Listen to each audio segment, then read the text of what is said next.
جی آپ کے دھڑا دھڑ سوال ہمارے جوابات۔ طلعت حسین صاحب، عمر دراز بات کر رہا ہوں، گاؤں قتل خرد، ضلع قصور سے۔ پوچھنا سر آپ سے یہ تھا کہ کل کے جلسے سے ایسا لگتا ہے کہ پی ڈی ایم کے غبارے میں دوبارہ سے ہوا بھرنا شروع ہو گئی ہے۔ میرا سوال صرف ٹائمنگ کے متعلق ہے کہ اکتوبر اور نومبر میں اسلام آباد کے اوپر یہ دباؤ بڑھا کر کچھ ایکسٹینشن رکوانے یا ایکسٹینشن کروانے کی تیاری ہو رہی ہے، یا پی ڈی ایم کا ان مخصوص دنوں میں دوبارہ سے متحرک ہونا اور اس میں دوبارہ سے ہوا بھرا جانا صرف موسمی اتفاق ہے؟ اس کے بارے میں اپنا تجزیہ دیجیے گا، بہت شکریہ۔ السلام علیکم طلعت صاحب۔ طلعت صاحب، یہ پی ڈی ایم کا جو کراچی میں جلسہ ہوا ہے، اس کے بعد اور جو اعلانات بھی کیے انہوں نے مارچ کرنے کے لیے، مارچ کریں گے اسلام آباد کی طرف، اس کے بعد کیا اب ہم نیب کو اور ایف آئی اے جیسے اداروں کو ایکٹیو ہوتے دیکھیں گے؟ کیونکہ کافی عرصے تک کوئی خبریں نہیں آ رہی تھی، یا پھر شہباز شریف کا جو لائیو پی ٹی وی پر خطاب دکھایا گیا اس کو کوئی اشارہ سمجھیں گے؟ السلام علیکم، ذرا اس پر اپنا تجزیہ دیجیے گا۔ جی پی ڈی ایم اور اس کا غبارہ ایکسٹینشن سے ریلیٹڈ تو نہیں ہو سکتا، آئی ہوپ نہیں ہے، میرا نہیں خیال کہ پہلے بھی ایکسٹینشن سے ریلیٹڈ تھا۔ پی ڈی ایم جو ہے ایک عجیب و غریب قسم کا جانور بن چکی ہے۔ اس کی وجہ یہ ہے کہ شروع میں ان کا جو اٹھان تھی، جو مومنٹم انہوں نے گین کیا تھا، اس مومنٹم سے انہوں نے فائدہ نہیں اٹھایا، اور سیاست میں کہتے ہیں ونڈو آف اپرچونٹی، یعنی مواقع کی وہ گھڑی جس کے اوپر آپ کو بڑے فیصلے کرنے ہوتے ہیں، اگر آپ وہ کھو دیں تو اس کے بعد وہ موقع ہاتھ سے نکل جاتا ہے اور دوبارہ سے آپ بالکل فلیٹ زمین کے اوپر آ کر بیٹھ جاتے ہیں۔ تو آپ نے ایک بہت بڑی لہر جو ہے مومنٹم کی وہ مس کر دی، اور اب آپ نئی لہر کا انتظار کر رہے ہیں، ہو سکتا آئے ہو سکتا نہ آئے، لگتا نہیں ہے کہ وہ لہر آئے گی، اور پھر اگر لہر آ بھی گئی تو آپ کی پالیسی کیا ہے؟ تو پی ڈی ایم اپنے غبارے میں خود ہی ہوا بھرنے کی کوشش کر رہی ہے، یہ جانتے ہوئے کہ اس غبارے میں سے ہوا نکل چکی ہے۔ جس طرح کی دوغلی پالیسی اپنائی گئی ہے، یہ پی ٹی وی والا اچھا آپ نے نوٹ کیا، اس کے اوپر میں آتا ہوں، دوغلی پالیسی اپنائی گئی ہے، اس سے تو یہی لگتا ہے کہ پی ڈی ایم دوبارہ سے اپنے خلاف خود دشمنی کرے گی۔ اب شہباز شریف صاحب کا خیال ہے کہ اگر وہ پی ٹی وی کے اوپر آ کر جو ہے وہ پرائم منسٹر بن سکتے ہیں، تو پھر پی ٹی وی والا پرائم منسٹر تو یقیناً وہ کسی وقت بھی بن سکتے، تو پھر اتنی تکلیف کاٹنے کی کیا ضرورت تھی، پہلے ہی آپ بن جاتے۔ تو اگر وہ اس طریقے سے آئیں گے تو بالکل شوکت عزیز کے پاس بھی شاید زیادہ طاقت ہو، چودھری شجاعت کے پاس بھی زیادہ طاقت ہو، جو کمپرومائز کر کے آتا ہے نا جی، اس کے دامن پہ اتنے چھینٹے ہوتے ہیں کہ وہ سر اٹھا کے چل نہیں سکتا۔ تو اگر اس طریقے سے آنا ہے تو پھر تو پی ڈی ایم کی ضرورت بھی نہیں۔ السلام علیکم طلعت صاحب، ڈاکٹر برہان بات کر رہا ہوں دبئی سے، آپ کا ریگولر فالوور سبسکرائبر ہوں، اور میری صبح نہیں ہوتی جب تک میں آپ کا پروگرام نہیں سنتا، تو please keep up the good work. Question میرا یہ ہے کہ ہم پچھلے 3 سال سے ایک اصطلاح بار بار سنتے ہیں، اور یہ 3 سالوں میں ہی ہے، اس سے پہلے نہیں ہوئی تھی۔ وہ اصطلاح یہ ہے کہ جی ہم ایک پیج پہ ہیں، حکومت اور فوج یا اسٹیبلشمنٹ ایک پیج پہ ہیں۔ تو ایک پیج کا مطلب تو یہ ہے کہ 2 مخالفین یا 2 آپس میں جو متحارب گروپ ہیں، وہ کسی ایک ایجنڈے کے اوپر یا کسی بات کے اوپر ایگری کرتے ہیں، تو وہ ایک پیج کے اوپر آ گئے۔ میرا کوشچن یہ ہے کہ کیا یہ اصطلاح بہت انسلٹنگ اور بہت بری نہیں ہے؟ کہ اس کا مطلب تو یہ ہوا کہ اسٹیبلشمنٹ اور گورنمنٹ آف پاکستان یہ ایک دوسرے کے مخالف ہیں، اور یہ کسی ایک بات پہ یا کسی ایک ایجنڈے پہ ایک دوسرے کے ساتھ مل گئے ہیں۔ تو کیا اسٹیبلشمنٹ جو ہے وہ گورنمنٹ آف پاکستان کے تابع نہیں ہے؟ تو یہ اصطلاح ہم کیوں استعمال کرتے ہیں، اور ہم یہ کیوں نہیں سوچتے کہ اس اصطلاح کے معنی اور اس کے امپلیکیشنز کتنی خراب ہیں؟ تھوڑا سا اس پہ وضاحت دیجیے گا۔ معذرت، میں شاید صحیح طریقے سے اپنا کویشچن ایکسپلین نہیں کر سکا۔ Hopefully you understand what I am asking. Thank you very much. جی ایک پیج نہیں ہونا چاہیے، ایک ہی پیج ہونا چاہیے۔ آئینی اور قانونی طور پر اسٹیبلشمنٹ کو آپریٹ کرنے کا کوئی حق حاصل نہیں ہے، لیکن چونکہ آئین اور قانون جو ہے وہ گھر کی باندھی ہے، اس سے آپ چائے بنوا لیں، اس کو آپ اچھے کپڑے پہنا کے محلے والوں کو بتا دیں کہ دیکھیں ہمارے گھروں میں باندیوں کے ساتھ بڑا اچھا برتاؤ ہوتا ہے، یا آپ اس کو زندہ درگور کر دیں، یہ آپ کی ثوابدید ہے۔ تو جس ملک کے اندر آئین و قانون کی یہ حالت ہو عمومی طور پر بڑے مواقع پر، تو وہاں پر تو ظاہر ہے ایک پیرلل حکومت جو ہے ڈیولپ ہو جاتی ہے، اسٹیبلشمنٹ ایک پیرلل فیصلہ سازی کے سورس کے طور پر ہے۔ اکثر یہ کہا جاتا ہے کہ دنیا بھر کے ممالک کے اندر ہے، ہندوستان میں فوج کا بہت اثر و رسوخ ہے، بیوروکریسی کا بہت اثر و رسوخ ہے، جو بہت بڑے بزنس مین ہیں ان کا اثر و رسوخ ہے، یہ سارے کے سارے اسٹیبلشمنٹ کا حصہ۔ تو پاکستان میں ہو گیا تو کیا بڑی بات ہے، فرق صرف یہ ہے کہ دوسرے ممالک کے اندر، امریکہ کے اندر اسٹیبلشمنٹس موجود ہیں، لیکن اسٹیبلشمنٹس جو ہیں وہ اوور رائڈ نہیں کر دیتی سویلین نمائندگان کو۔ یہاں پر اوور رائڈ کرنے کی مثالیں بہت ساری ہیں، امپلیکیشنز یقیناً خراب ہیں، لیکن ان اے وے آپ کو پاکستان کے خوفناک حقائق کے بارے میں بتاتی بھی ہیں کہ پیج ایک ہے جس کے اوپر دو طاقتیں ہیں، ایک اسٹیبلشمنٹ اور دوسری حکومت، اور اسٹیبلشمنٹ تو ہمیشہ اپنے پیج پر ہوتی ہے، حکومت کو اس پیج کے اوپر لا کر بڑا کارنامہ کیا جاتا ہے۔ السلام علیکم محترم سید طلعت حسین صاحب، آپ کے ایک ولاگ سن رہا تھا جس میں آپ کہہ رہے تھے کہ اپوزیشن ناکام ہو چکی ہے، پی ڈی ایم ناکام ہو چکی ہے کسی تحریک کو چلانے کے لیے، اور یہ حکومت آخری 2 سالوں میں پیسے پھینکے گی اور یہ ہوگا وہ ہوگا۔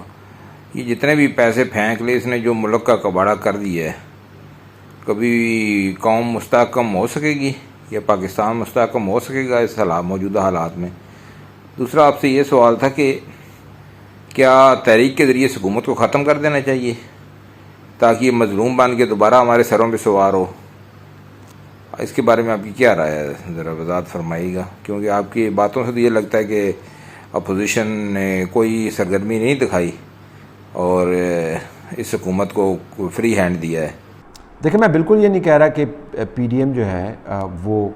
ناکام ہو گیا، میں تو ان کی اسٹریٹجی کی ناکامی کی بات کر رہا ہوں۔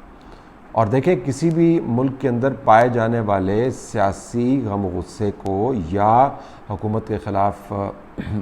جذبات کو یا کسی واقعے پر نفرت کو استعمال کرنے کے لیے آپ کے پاس تنظیم، تدبیر اور نظم جو ہے وہ چاہیے ہوتا ہے۔ آپ کے پاس باقاعدہ ایک ڈھانچہ موجود ہونا چاہیے، آپ کے پاس اہداف کی لسٹ ہونی چاہیے، اور آپ ایک مسلسل کوشش کی کیفیت میں ہونے چاہیے۔ یہ نہیں ہے کہ چھٹی پہ چلے گئے، جی اچھا جی آج میری طبیعت خراب ہے، اچھا نہیں جی آج میں بات نہیں کر سکتا، ابھی تو میں نے دھڑا دھڑ جلسے کرنے ہیں لیکن اس کے بعد میں پھر 1.5 سال کی چھٹی پہ چلا جاؤں گا، اچھا نہیں آج چھوٹا بھائی آگے آ گیا، بڑا بھائی پیچھے چلا گیا، اب میری بیٹی آگے آ گئی، اب بیٹی پیچھے چلی گئی، مولانا صاحب کی طبیعت خراب ہے، اچھا نہیں بلاول بھٹو زرداری جو ہے ان کو منانا ہے۔ ایسے کام نہیں ہوتے۔ میں تو اس کا تجزیہ کر رہا ہوں جس کے نتیجے میں حکومت وقت کو کسی قسم کا کوئی سیاسی چیلنج نہیں ہے۔ میں اس کی بات کر رہا ہوں۔ اپوزیشن نے کوئی سرگرمی نہیں دکھائی اور حکومت کو فری ہینڈ دیا، تو آپ خود سے پوچھیں نا کہ کیا یہ ایسا نہیں ہوا، کیا ایسا نہیں ہوا؟ اور اگر سمجھتے ہیں کہ ایسا نہیں ہوا تو پھر سوال بھیجیے گا، میں اس کا دوبارہ تجزیہ کروں۔ السلام علیکم سر سید اللہ صاحب، میں مقصود احمد بات کر رہا ہوں فیصل آباد سے، میں آپ کا کافی بڑا فین ہوں۔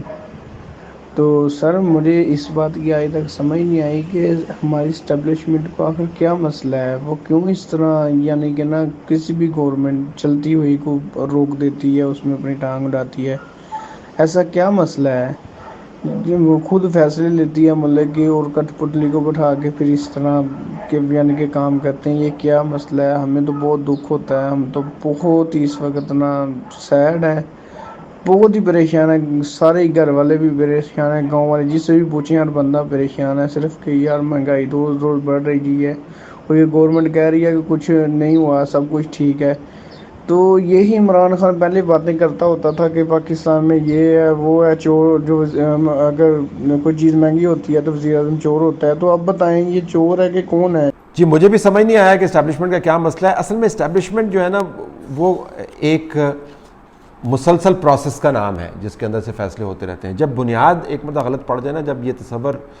گہرا ہو جائے کہ ہمیں پتہ ہے کہ پاکستان کو کیسے چلانا ہے، تو اگر جج یہ سمجھنے لگ جائے کہ ہمیں پتہ ہے کہ پاکستان کیسے چلانا ہے، اگر بزنس مین یہ سمجھنے لگ جائے کہ ہمیں پتہ ہے پاکستان کیسے چلانا ہے، اگر بیوروکریٹ یہ سمجھنے لگ جائے، اگر فوجی یہ سمجھنے لگ جائے کہ ہمیں پتہ ہے کہ پاکستان کیسے چلانا ہے، رائے رکھنے کے علاوہ میں بات کر رہا ہوں، وہ تو ہمارا بھی خیال ہے کہ پاکستان بہتر کس طریقے سے چلایا جا سکتا ہے، ہم اس رائے کے حق میں آرگومنٹ دیتے ہیں، ہم لوگوں کے سر کے اوپر لٹھ نہیں مارتے ہیں کہ آپ نے جو کہ میری بات نہیں مانی نا، لہٰذا میں تو آپ کو الٹا ٹانگ دوں گا، لہٰذا آپ کو کنٹیمپٹ آف کورٹ میں اندر کر دوں گا، لہٰذا آپ کو مسنگ پرسن ڈکلیئر کر دوں گا، لہٰذا آپ کو بات کرنے کی اجازت نہیں ہے کیونکہ آپ میری بات سے اتفاق نہیں کر رہے ہیں۔ تو ہم تو آرگومنٹ کرتے ہیں۔ تو جب آپ دوسرے درجے پر چلے جائیں کہ لوگوں کی ایسی کی تیسی کرنے لگ جائیں کہ آپ کی بات نہیں مان رہے، تو پھر بنیاد برے طریقے سے خراب ہو چکی، لہٰذا وہ بنیاد ٹھیک نہیں ہو سکتی۔ اس کے بعد ہر کوئی جو آتا ہے اسی تصور حکومت کو اور پاکستان کو چلانے کے طریقے کو اپناتا رہتا ہے، اور اوپر جو بلڈنگ ہے وہ ٹیڑھی ٹیڑھی ہوتی جا رہی ہے۔ یہ نظام چلنے کا نہیں ہے کہ جب بنیاد ہی ٹیڑھی ہو اور اوپر کی بلڈنگ مزید ٹیڑھی بن رہی ہو تو اس نے سیدھا کھڑے ہو گئے تو کہیں جانا ہے نہیں، ذرا سا دھچکا لگے گا گر جائے گا۔ دنیا بھر کے اندر اگر جمہوریت کو لوگوں کے نمائندگان کو فوقیت دی جاتی ہے، ان لوگوں پر جو سمجھتے ہیں کہ باوجود اس کے کہ ان کو کوئی ووٹ دینے والا نہیں ہے وہ بہتر طریقے سے حکومت چلا سکتے، تو کوئی وجہ ہوگی نا کہ ساری دنیا پاگل ہے، اس نے کیا کوئی جمہوریت کا جو فلسفہ ہے جو یونان کے دور سے اور اس سے پہلے سے چلا آ رہا ہے تو وہ ویسے ہی بن گیا۔ ان کو نہیں تھا پتہ کہ ججز کا کیا کردار ہے، بزنس مین کا کیا کردار ہے، اور فوجیوں کا کیا کردار ہے۔ ہمیں کوئی زیادہ پتہ، لیکن ہم نے یہ سمجھ لیا ہے کہ ہمیں زیادہ پتہ، لہٰذا یہ حالات ایسے ہی چلتے رہیں گے۔ قاسم فرام لاہور۔ سر چھوٹا سا آج کویشچن ہے، وزیر اعظم عمران خان صاحب نے جب سے گورنمنٹ میں آئے ہیں شاید فرسٹ ٹائم انہوں نے ایک چیز، شاید یہ کل یا پرسوں کے ان کا کوئی خطاب تھا اس میں انہیں بولی ہے، شاید first time after becoming P M انہوں نے بات کہی ہے کہ جو انہوں نے ڈائریکٹلی بات کہی ہے کہ اداروں سے بھی غلطیاں ہوتی ہیں، فوج سے غلطی ہوتی ہے، عدلیہ سے غلطی ہو جاتی ہے، سیاستدانوں سے غلطیاں ہو جاتی ہیں۔ تو کیا یہ جو فرسٹ ٹائم یہ انہوں نے فوج کی غلطی کو بولا ہے تو یہ کیا وہ بلی تھیلے سے باہر تو نہیں آ رہی کہیں؟ پلیز کمنٹ کیجیے گا اس پہ، تھینک یو۔ کوئی بلی تھیلے سے باہر نہیں آ رہی جی، ایک ہی بلی تھیلے سے باہر آئی ہے جو میں نے آپ کو پہلے بتا دیا تھا کہ 10 سال کا پلان ہے، بہت عرصہ پہلے میں آپ کو بتا چکا ہوں، ایس ٹی ایچ کے آغاز میں آپ کو بتا چکا ہوں کہ پورا 10 سال کا پلان تھا، اس کو امپلیمنٹ کرنا ہے، 5 سال تو اس میں سے گزر جائیں گے۔ اس کے بعد کی بھی پلاننگ موجود ہے، تھوڑی سی موڈیفیکیشن اس کے اندر ہو سکتی ہے لیکن پلاننگ موجود ہے، کوئی بلی تھیلے سے باہر نہیں آ رہی۔ فوج کی غلطی وہ ماضی کے حوالے سے بات کر رہے تھے، اگلی بات انہوں نے یہ بھی کی تھی کہ لیکن یہ نہیں ہے کہ اداروں کی تذلیل کریں۔ عمران خان صاحب اداروں کے بارے میں کیا کہتے تھے، اب وہ اسٹیٹمنٹس چلانے کی ضرورت نہیں ہے، آپ کو ازبر ہو چکی ہوگی۔ تو کوئی بلی تھیلے سے باہر نہیں آ رہی، ایک ہی بلی تھی تھیلے کے اندر سے جو بہت عرصے پہلے باہر آ گئی کہ اس نظام کو ایسے ہی چلانے کی کوشش کی جا رہی ہے، کیونکہ خیال یہ ہے کہ کم از کم ہمیں 10 سال چاہیے پرانی سیاست کو تبدیل کرنے کے لیے۔ اس کے پیچھے کیا محرکات ہیں، کیا سوچ کار فرما ہے، کسی اور وقت آپ کو بتاؤں گا، لیکن ایسی کوئی بلی جو ہے تھیلے سے باہر نہیں آئی۔